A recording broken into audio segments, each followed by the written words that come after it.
pour ta présence, ton onction. Ta parole que nous allons écouter est vivante et puissante. Viens, permets-nous de la comprendre et de la saisir et de la garder afin de marcher conformément à ce qu'elle nous transmet comme connaissance. C'est dans le nom de Jésus que nous t'avons prié.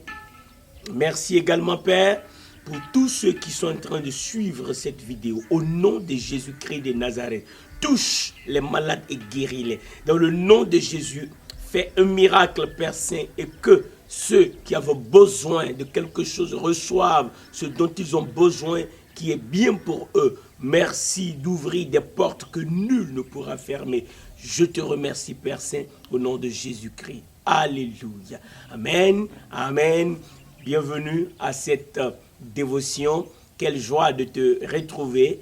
Je sais que Dieu est à l'œuvre dans ta vie. C'est pourquoi abonne-toi à ce canal et attends-toi à ce que Dieu va faire dans ta vie. Et partage tout ce que tu es en train de voir. Et prends ce moment de dévotion au sérieux. Car Dieu est à l'œuvre dans ta vie et il veut aussi être à l'œuvre à travers toi.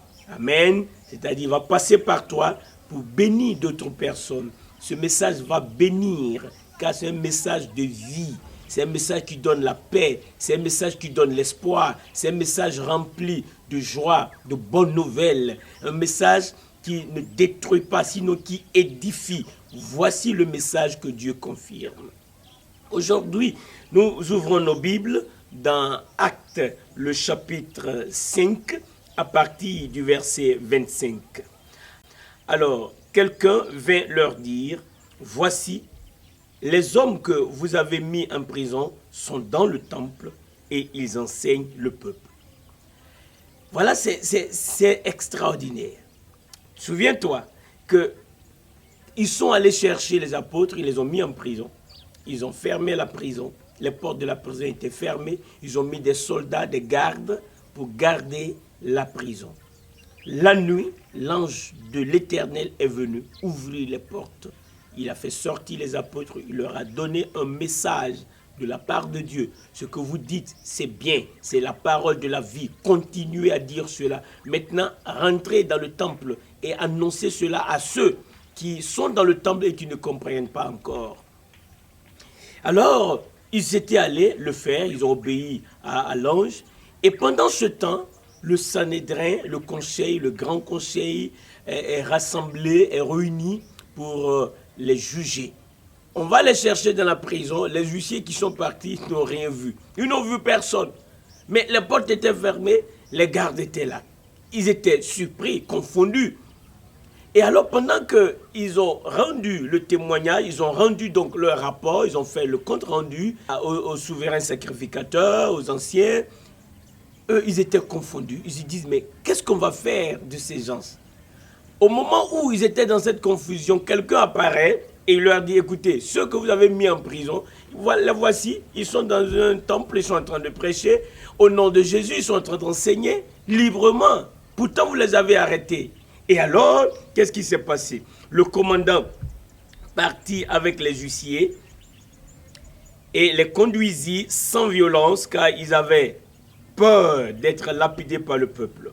Après qu'il les eut amenés en présence du Sanhédrin, le souverain sacrificateur les interrogea en ces termes. « Ne vous avons-nous pas défendu expressément d'enseigner en ce nom-là? Et voici, vous avez rempli Jérusalem de votre enseignement et vous voulez faire retomber sur nous le sang de cet homme. » Voilà, le souverain sacrificateur avait une question. Il dit, ok, vous, mais qu'est-ce que vous faites comme ça? On vous a interdit d'enseigner dans le nom de Jésus. Et maintenant, vous avez fait tout le contraire de ce que nous avons dit.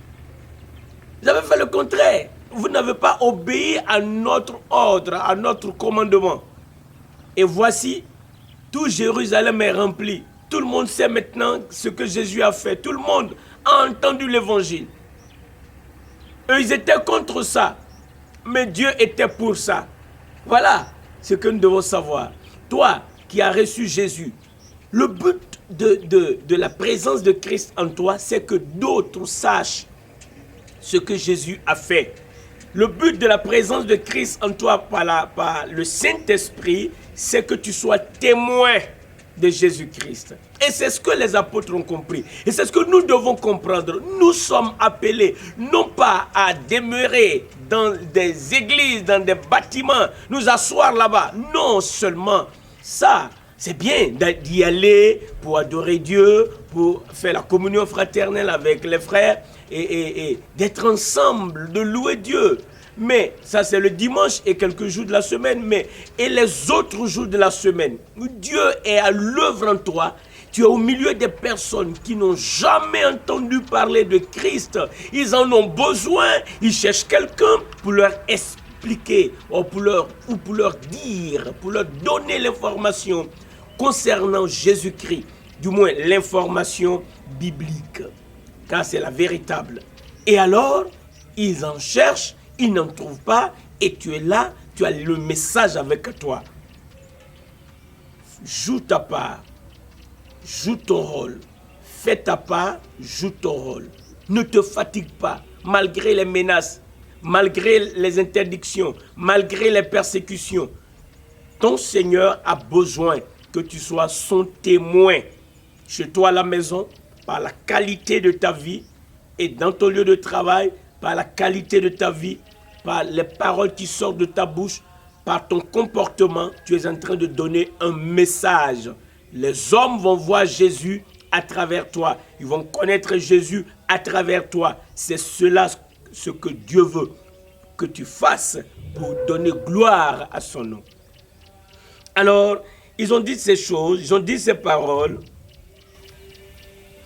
Et Pierre et les autres apôtres répondirent. Ils ont eu le courage de répondre.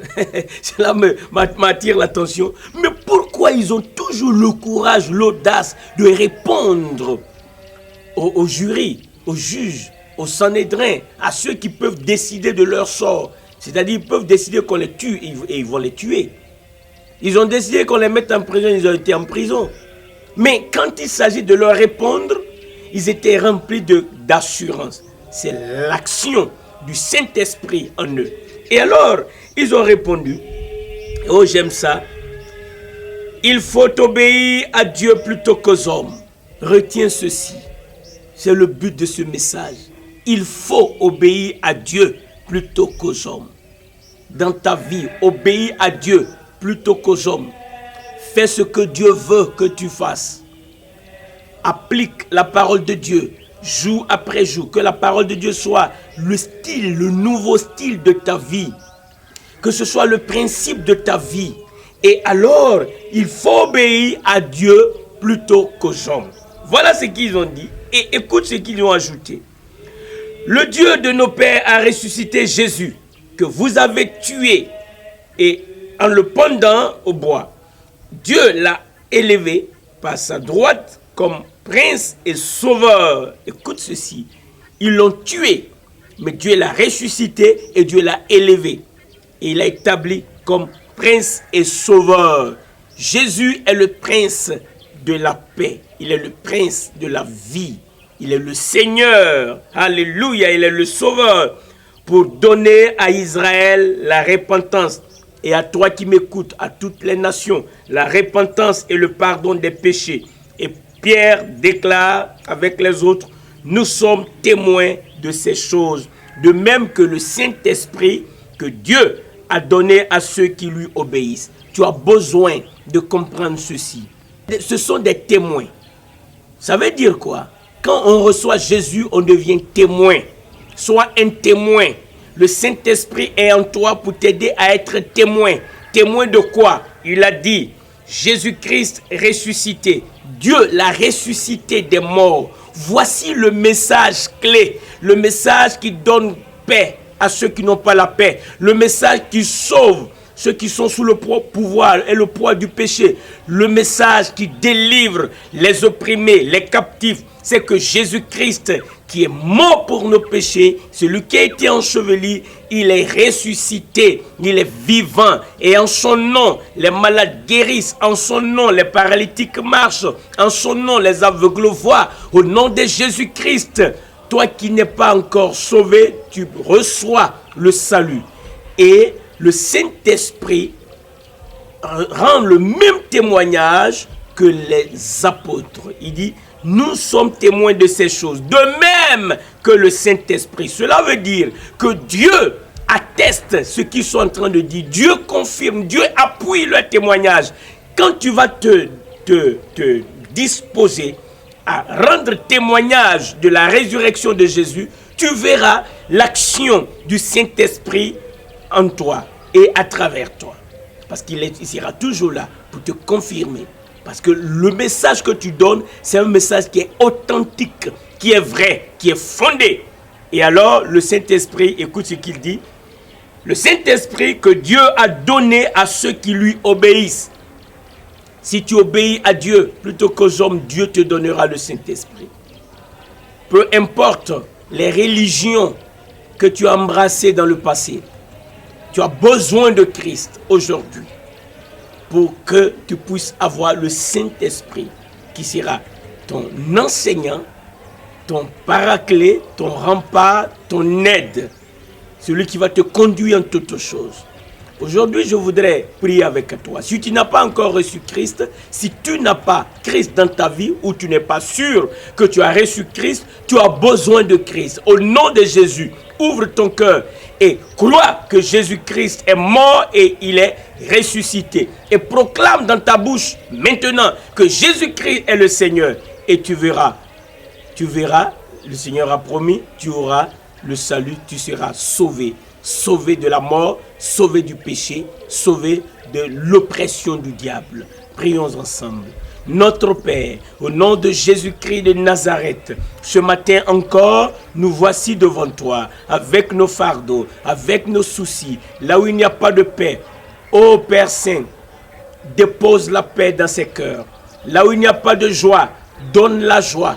Là où les cœurs sont troublés, donne la quiétude. Merci de ce que tu étends ton bras puissant et il se fait des signes, il se fait des miracles, il se fait des prodiges afin que ton nom soit glorifié. Ouvre des portes là où les portes sont fermées. Merci Père Saint de ce que tu fais des choses extraordinaires. De la même manière que tu as ouvert les portes de la prison par un ange et que tu as fait sortir les apôtres, tu es en train d'ouvrir une porte pour nous, pour que nous soyons délivrés de l'oppression du diable. Aujourd'hui, c'est notre jour de victoire. Alléluia. Merci pour ta présence.